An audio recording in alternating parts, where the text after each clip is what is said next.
Hello students, मैं मयंक मिश्रा एक बार फिर से आप सभी का हार्दिक स्वागत करता हूं आपके अपने YouTube channel book highway educator पर। हम पढ़ रहे हैं परसेंटेज। ये परसेंटेज का पार्ट 3 है। हमने पिछली 2 वीडियो में परसेंटेज के प्रीवियस ईयर क्वेश्चन को डिस्कस किया था, तो उसी को आगे कंटिन्यू करते हुए स्टार्ट करते हैं आज का फर्स्ट क्वेश्चन। आज का फर्स्ट क्वेश्चन कहता है कि एक इंजीनियरिंग छात्र को उत्तीर्ण होने के लिए 25% अंक चाहिए। वह 45 नंबर उसको मिला, लेकिन 45 नंबर से फेल हो गया। या तो उसको 25% नंबर चाहिए या 45 नंबर लेकर और 45 और ले आता तो पास हो जाता। यानी 25% की वैल्यू जो है वो है 90। तो आपसे पूछा है कि मैक्सिमम मार्क्स कितना है, यानी 100% कितना है। 4 गुना है ये बच्चों, तो इसको भी 4 से गुना कर दोगे तो मैक्सिमम मार्क्स 360 नंबर का हो जाएगा। जो मैक्सिमम मार्क्स है पेपर का वो कितने नंबर का होगा? 60 नंबर का होगा। चलिए नेक्स्ट क्वेश्चन आज का करते हैं। आज का नेक्स्ट क्वेश्चन है बच्चों कि एक आदमी अपनी आय का 59% जो है वो क्या कर देता है? स्पेंड्स कर देता है। तो अगर 59 स्पेंड्स कर देता है यानी 41 उसकी सेविंग है। तो 41 सेविंग है उसकी। फिर आपसे पूछा गया कि बताओ कि वह अपने व्यय का कितना प्रतिशत बचाता है। तो व्यय कितना? 59 का है और गुना में 100, ठीक है ना। अगर आप काटते हो तो ये आ गया 4100, ये आ गया 59, 6 6 36 है ना, 6 बार में जाएगा। 9 6 54 के 4 5 और 6 5 30 और 4 34, 6 9 54 के 4 5 6 5 30 और 4 34 हो गया। और इसको आप दिखाओगे तो ये हो गया 6, ये हो गया 9, 9 में से 4 गया 5, 9 में से 4 गया 5, आ गया 0, ठीक है ना। अभी आ गया 560। कितनी बार में जाएगा? 9 6 54, 9 बार में जा गया। यानी देखोगे इसको अब 9 9 81 का 1 हासिल 8 और 9 5 45 और 8 53, ठीक है ना। कितना आ गया? 69। हम ऑप्शन में अगर देखते हैं तो आगे करने की जरूरत ही नहीं है। 69.49% इसका आंसर है और आगे भी नहीं जाना। तो जैसे अगर आपने 6 देखा है तो 6 के रेंज में एक ही ऑप्शन है आपके पास, तो आपको पूरा मल्टीप्लाई करने की इसको जरूरत नहीं डिवाइड करने की, ठीक है। बस आपने देखा कि 6 आ गया और 6 वाला ऑप्शन एक ही था, तो आपने सिर्फ आंसर लगाना 6 और आगे बता देना, आगे बढ़ जाना नेक्स्ट क्वेश्चन की ओर। नेक्स्ट क्वेश्चन क्या कहता है? नेक्स्ट क्वेश्चन है आपका कि चीनी के मूल्य में 20% की वृद्धि हो जाती है तो उसकी खपत में कितने प्रतिशत की कमी कर दी जाए कि खर्च पर कोई परिवर्तन ना हो, है ना। तो देखोगे बच्चों, एक्सपेंडिचर जो है वो प्राइस और कंजप्शन के ऊपर फिक्स होता है।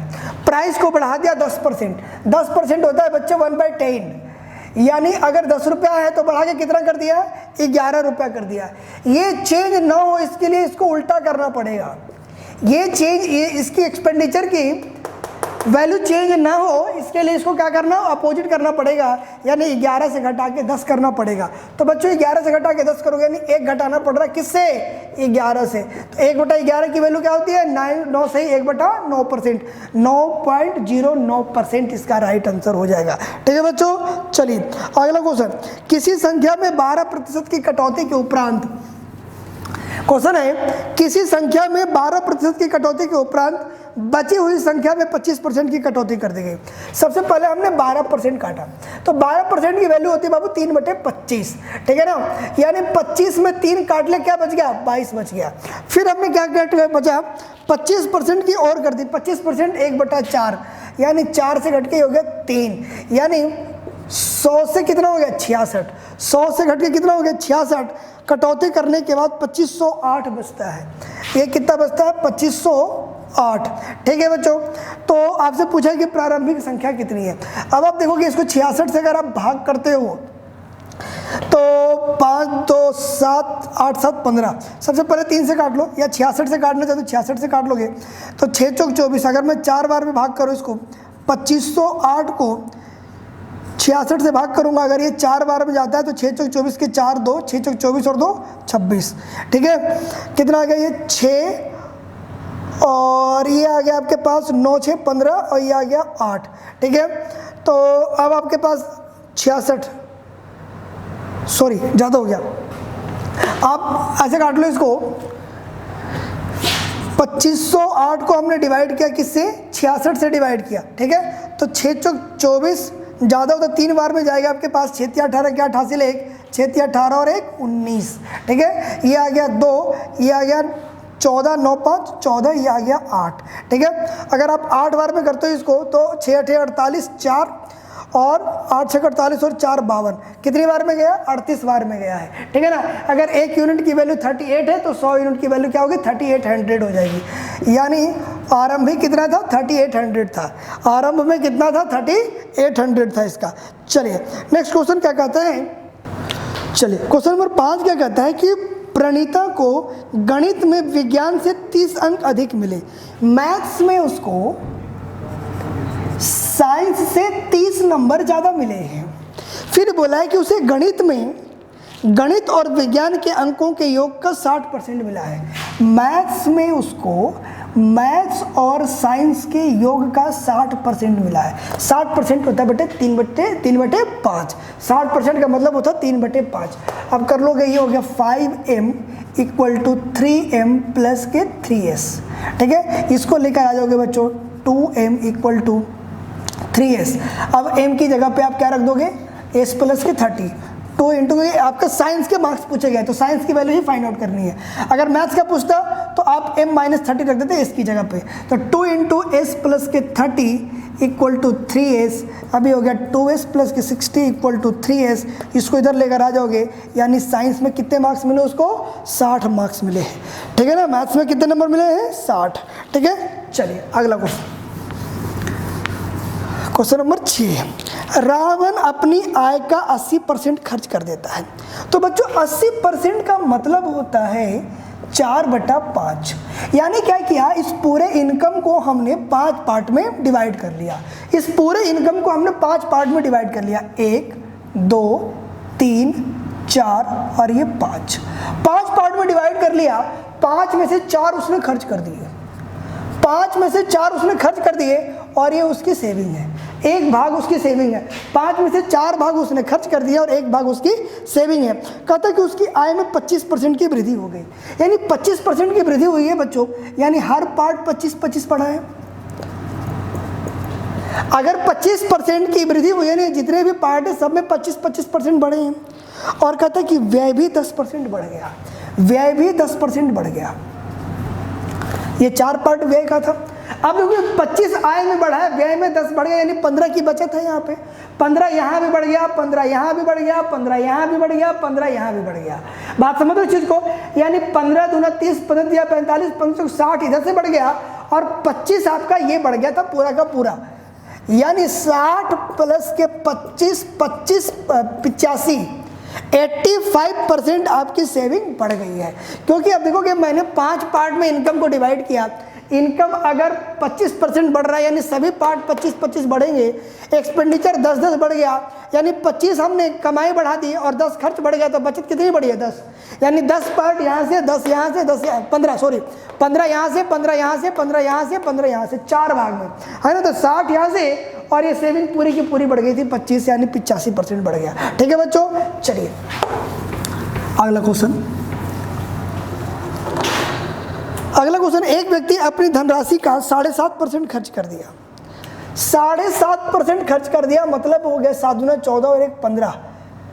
15/200 काटोगे इसको बच्चों 3/40, यानी 40 में 3 खर्च कर दिया, यानी बचा कितना? 37। ठीक है। शेष राशि का 75% खर्च कर दिया। 75% होता है बच्चा 3/4।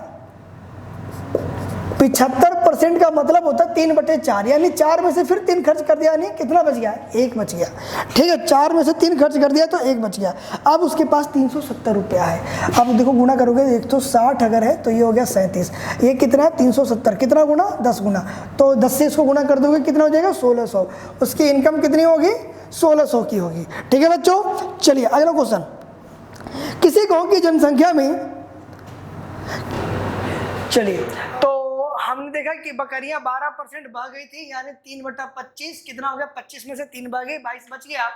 5% बकरियां बीमार होकर मर गई। 5% 1/20, 20 में से 1 मर गई, कितना बच गया? 19।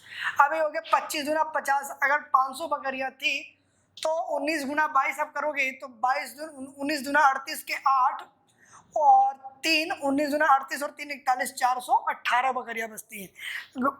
सवाल है कि गाँव में बच गई कितनी? 83 60। 83 60 बकरियां बच गई है।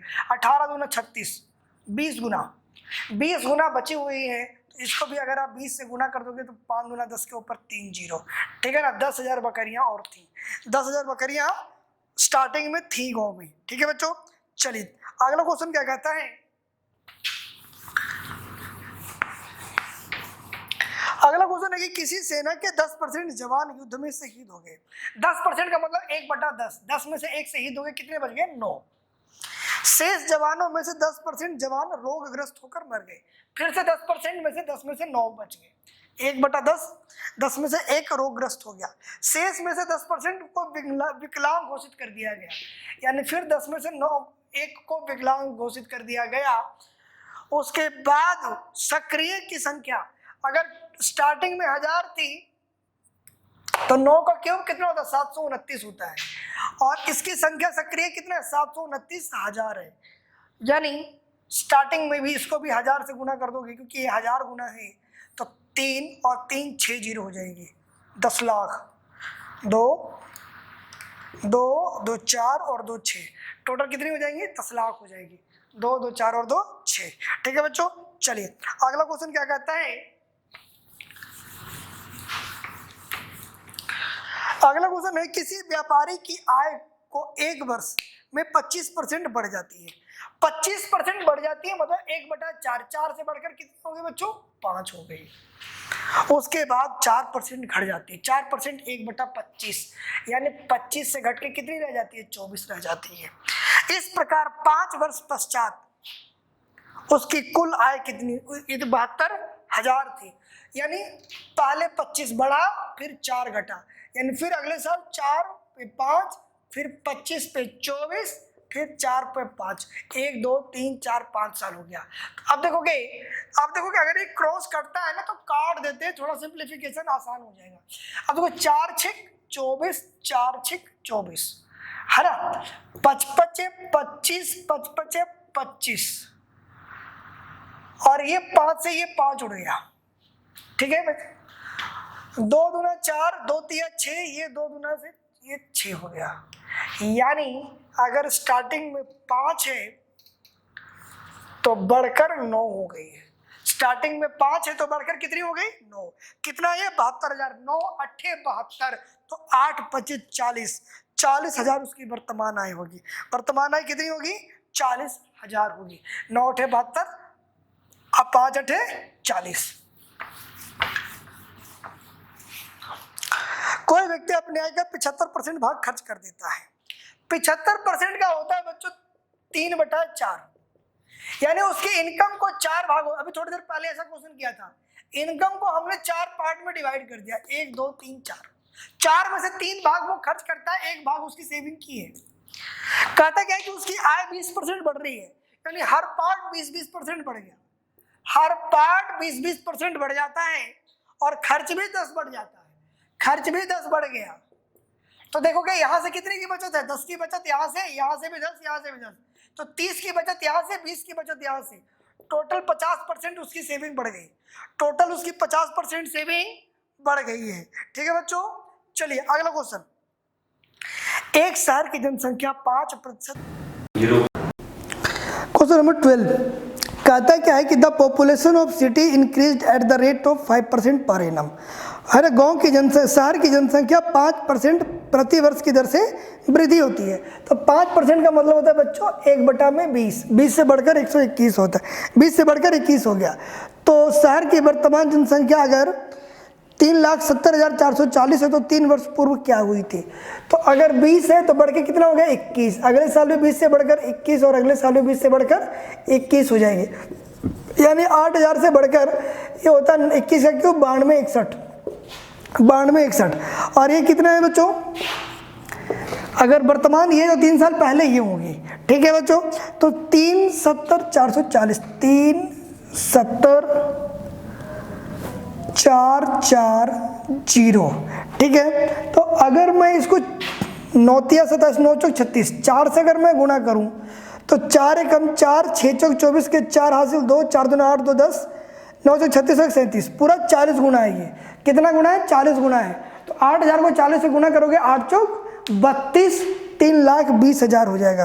3 साल पहले कितना होगा? 3,20,000 हो जाएगा। ठीक है, चलिए अगला क्वेश्चन है, दो उम्मीदवारों के बीच एक चुनाव में विजयी उम्मीदवार यानी जो जीतता है उसको कुल मतों का 70% मत प्राप्त हुआ।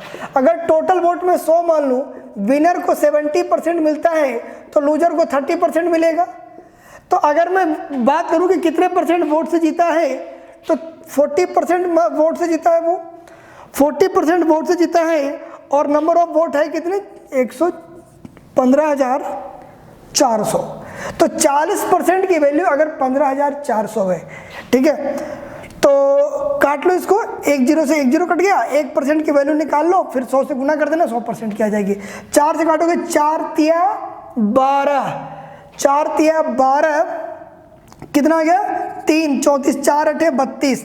देखने से ही पता लग रहा है कि 385 बार में 385 बार में आपका ये कट जाएगा। ठीक है, तो 1% की वैल्यू 385 अगर है तो 100% की वैल्यू कितनी होगी? 38500 हो जाएगी। तो कई बार पूरा सोल्व करने की जरूरत नहीं है, जैसे 3 आया तो एक ही ऑप्शन में 3 से स्टार्टिंग है तो बस उसी को आंसर बता दो आप। ठीक है, तो इसका राइट आंसर 38500 हो जाएगा। ठीक है, 1% की वैल्यू अगर 385 है तो 100% की वैल्यू कितनी हो जाएगी? 38500 हो जाएगी। ठीक है, इतना टोटल मत पड़े गिने गए थे। ठीक है ना, लेकिन आपसे पूछा गया है कि हारने वाले उम्मीदवार को कितने मत मिले थे। ठीक है ना, अब आप देखो इस क्वेश्चन में आपने 38,500 तो निकाल लिए, लेकिन आपसे पूछा गया है कि बताओ भाई हारने वाले उम्मीदवार को कितना मिला है, तो 30% मत मिला है हारने वाले को। तो अगर 1% की वैल्यू 385 है तो 30% की वैल्यू कितनी होगी? 3 से गुणा कर दो इसको और एक 0 लगा देना। तो अगर आप 30 से गुणा करोगे तो 0 5 या 15 के 5 हासिल 1, 8 या 24 और 1 25, 2 3 या 9 और 2 11, 11550। तो जीतने वाले को मिलेगा 70%, हारने वाले को मिलेगा 30%, यानी टोटल का 30% निकाल लो। तो आपको ये भी निकालने की जरूरत नहीं है, सीधा अगर आपने 1% निकाल लिया है तो उसके बाद डायरेक्ट आप 30% निकाल सकते हैं। अगर आप पहले 1% निकाल लिए हैं तो 100% निकालने की जरूरत नहीं, आपको 30% चाहिए, क्योंकि लूजिंग कैंडिडेट को कितने वोट मिले हैं ये फाइंड आउट करना है। ठीक है बच्चों, अगला क्वेश्चन क्या कहता है वो देखिए। अगला क्वेश्चन कहता है कि यदि चीनी के दाम 10% से घटते हैं तो एक व्यक्ति 1 किलोग्राम चीनी अधिक खरीद पाता है 270 रुपए में। अब देखोगे रेट घट गया, 270 रुपया मार्केट लेकर गया, जितनी चीनी वो पहले खरीदता था आज भी वो उतनी खरीद रहा है। जब उसने पैसे दिए तो कुछ पैसे उसको रिटर्न मिले, वजह उसकी ये है कि 10% रेट कम हो गया है। यानी अगर 270 रुपये का 10% की अगर मैं बात करूं तो 27 रुपीज़ की सेविंग है आपके पास। 10% की वजह से 27 रुपये बच गए, तो उसने कहा कि भाई इस पैसे के मुझे चीनी चाहिए, और इस पैसे से उसको मिल गए 1 केजी चीनी। यानी अगर 27 रुपया में 1 केजी चीनी मिलता है, यानी चीनी का जो प्रेजेंट रेट है वो 27 रुपीज़ पर केजी है। तो चीनी का मूल दाम क्या था, ओरिजिनल बताना है। ये जो 27 आया है बच्चों, घटा हुआ मूल्य आया है ना, प्रेजेंट मूल्य आया है। पहले वाला क्या था, अब आप देखोगे पहले मूल्य उसका x था। ठीक है, 10% घट गया, यानी क्या बचा? 90% बचा। तो x का 90% की वैल्यू क्या है? 27 है। तो बच्चों देखोगे 1 0 से 1 0 कट गया, 9 तिया 27, x बराबर क्या हो गया? 30 रुपया पर केजी। यानी चीनी का पहले रेट जो था वो 30 रुपया पर केजी था, जो बाद में घटकर 27 रुपये पर केजी रह गया। ठीक है बच्चों, चलिए अगला क्वेश्चन सेम इसी कॉन्सेप्ट पे। अगला क्वेश्चन कहता है कि अंडों के मूल्य में 50% की वृद्धि हो गई, तो 24 रुपया में 4 अंडे कम मिले। 4 अंडे कम मिले क्योंकि 24 रुपया ही लेकर गए थे, तो 24 रुपये का 50% होता है बच्चों 12 रुपया। यानी 12 रुपया कम था, इस वजह से 4 अंडे नहीं मिले, कम मिले। यानी अगर 4 अंडे लेने थे तो 12 रुपये और चाहिए। यानी अगर 4 अंडों की कीमत 12 रुपया है तो 1 अंडे की कीमत 3 रुपया होगी। आपसे पूछा प्रति दर्जन अंडे का भाव है। द प्रेजेंट रेट, अभी घटा हुआ मूल्य बताना है। तो प्रेजेंट रेट तो 12 रुपया में 4 अंडे, तो एक अंडा 3 रुपए का, तो 12 अंडा 36 रुपए का, 12 अंडा 36 रुपए का। यानी जो प्रति दर्जन जो है, एक दर्जन में 12 अंडे होते हैं, तो जो रेट है अंडों का एक का वो 36 रुपये प्रति दर्जन है। ठीक है बच्चों, चलिए अगला क्वेश्चन, बहुत ही अच्छा क्वेश्चन है, काफ़ी रिपीटेड क्वेश्चन है आपके यहाँ। आपके पास है, कहता क्या है कि ए को बी की अपेक्षा 25% अधिक अंक मिले। ए को बी की अपेक्षा 25% अधिक अंक मिले, फिर बी को सी की अपेक्षा 10% कम मिले, बी को सी की अपेक्षा 10% कम मिले, फिर बोलता है सी को डी की अपेक्षा 25% अधिक मिले, सी को डी की अपेक्षा 25% अधिक मिले, 25% अधिक मिले। यदि डी को 500 में से 320 अंक मिले, इसको कितने मिले हैं? 320 मिला है, तो बताओ बच्चों ए को कितना मिला है। चलिए स्टेप स्टार्ट करते हैं। सी को इससे 25% 1/4 यानी 4 से 1 कम अधिक 5/4 मिलेगा। इसको जो मिलेगा पैसा वो डी का 5/4 मिलेगा, सी को डी का 5/4 मिलेगा क्योंकि 25% अधिक मिलता है। तो ये हो गया 8 चौक 32, 8 पचे 40, 400 अंक मिलेगा सी को। फिर कहते हैं बी को सी से 10% कम मिले। 10% का मतलब होता है बच्चों 9/10, 10% 1/10, 10 से 1 कम 9/10, यानी इसको मिलेगा 360 अंक। अगर बी का पूछा गया होता तो 360 अंक मिलता। अब 25% फिर इसको अधिक मिले हैं, यानी 360 का 5/4 इसको मिलेगा, तो 9 चौक 36, 9 पचे 45। टोटल कितने नंबर मिले इसको? 450 अंक मिले। अगर एक डी को 500 में से 320 अंक मिलते हैं बच्चों, तो ए को कितना मिला? 450 अंक मिला। ठीक है, चलिए अगला क्वेश्चन।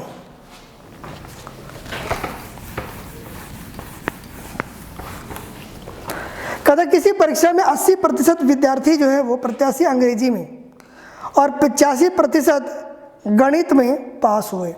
बात पास की हो रही है, तो अगर मैं बात पास की करूं तो इंग्लिश में कितने पास हुए? 80%।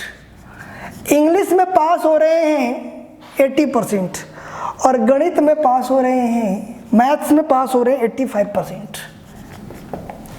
आगे बोला गया 73% स्टूडेंट्स दोनों विषय में पास हो रहे हैं, पास्ड इन बोथ सब्जेक्ट।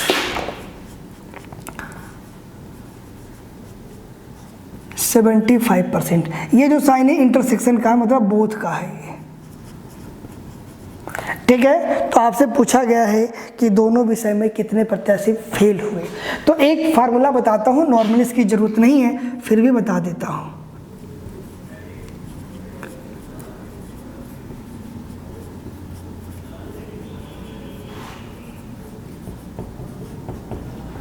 ये जो साइन है वो बोथ का है, ये जो साइन है और का है। अब आप देखोगे या तो इंटरसेक्शन दिया होगा, यूनियन पूछ लेगा, यानी बोथ दिया होगा और पूछेगा, या और गिवन होगा बोथ पूछेगा। दोनों ही केस में इन दोनों के साथ इसको घटना ही है। ये दिया तब भी घटेगा, अगर ये फाइंड आउट करना है, ये गिवन है, ये भी इधर जाकर माइनस ही होगा। यानी इन दोनों को जोड़ना है और जो भी है उसको इसमें से माइनस कर देना है। ठीक है बच्चों, यानी 80 और 85 आप जोड़ते हो तो कितना आ गया? 165 आ गया। अब इस 165 में से आप 75 को माइनस करोगे, तो 165 में से 75 माइनस करोगे तो कितना आ गया? 90। आप कहते हैं कि 90% जो स्टूडेंट्स हैं, कैंडिडेट हैं, वो दोनों विषय में पास हुए हैं, या तो मैथ्स में या इंग्लिश में। तो पूछा है कि दोनों विषय में फेल होने वाले। तो अगर 90 पास हो रहे हैं तो फेल कितने हो रहे हैं? 10। अगर 90% बच्चा पास हो रहा है तो 10% स्टूडेंट्स क्या हो जाएगा? फेल हो जाएगा। ठीक है बच्चों, यहाँ पे 73% है। चलिए कोई नहीं, 75 से आंसर 10 आएगा। अब इसको 73 से सोल्व करते हैं। 75 से आंसर इसका 10 आ रहा था, अब 73 से इसको सोल्व करोगे तो 73 से सोल्व करोगे तो ये 92 हो जाएगा। अभी 92 हो जाएगा तो क्या हो जाएगा? आपके पास आंसर 8 हो जाएगा। ठीक है बच्चों, चलिए अगला क्वेश्चन करते हैं। कहता किसी परीक्षा में 70% विद्यार्थी, सेम इसी कॉन्सेप्ट पे क्वेश्चन एक और है। कहता किसी परीक्षा में 70% प्रत्याशी अंग्रेजी में पास हुए, इंग्लिश में कितने पास हुए? 70, ठीक है। गणित में कितने पास हुए? 80, मैथ्स में 80 पास हुए हैं। 10% विद्यार्थी दोनों में फेल हुए हैं। अब देखो ये पास का है और एक जो है वो फेल का है।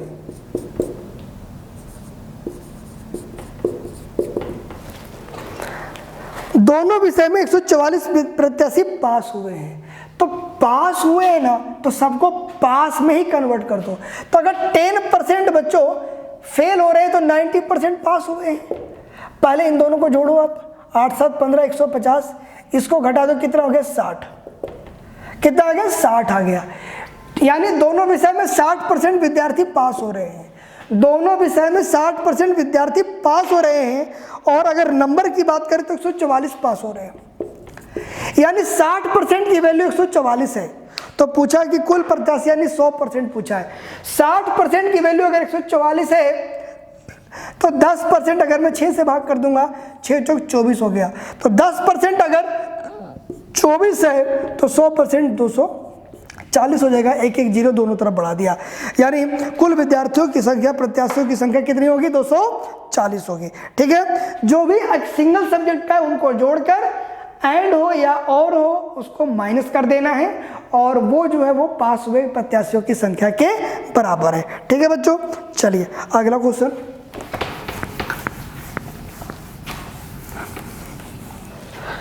कहते एक परीक्षा में छात्र 30% अंक प्राप्त करता है और 25 अंकों से फेल हो जाता है। एक छात्र मतलब 30% नंबर लाया और पास होने के लिए 25 नंबर और चाहिए था, तब जाके वो पास होता। 30% नंबर लाने से वो पास नहीं हुआ, वो 25 नंबर और लेकर आएगा तब पास हुआ। दूसरे उसी परीक्षा में एक दूसरा अनदर स्टूडेंट्स 40% स्कोर किया and secure 25 marks more than essential minimum passing marks। उसके 40% नंबर आए, लेकिन जितने नंबर से पासिंग मार्क्स रखा गया था उससे 25 अधिक आ गए। यानी 40% में से 25 नंबर घटा दूंगा तो बिल्कुल पासिंग मार्क्स पे आ जाएगा, और 30% में 25 जोड़ दूंगा तब भी बिल्कुल पासिंग मार्क्स पे आएगा।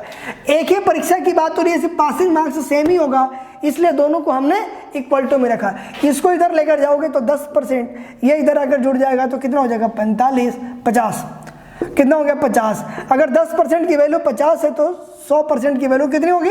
500 होगी। यानी पेपर कितने नंबर का था? 500 नंबर का था, ठीक है बच्चों। अगला क्वेश्चन। एक परीक्षा में 40 50 60 छात्रों वाले 3 समूह ने भाग लिया। 40 50 और 60 छात्रों के समूह वालों ने भाग लिया।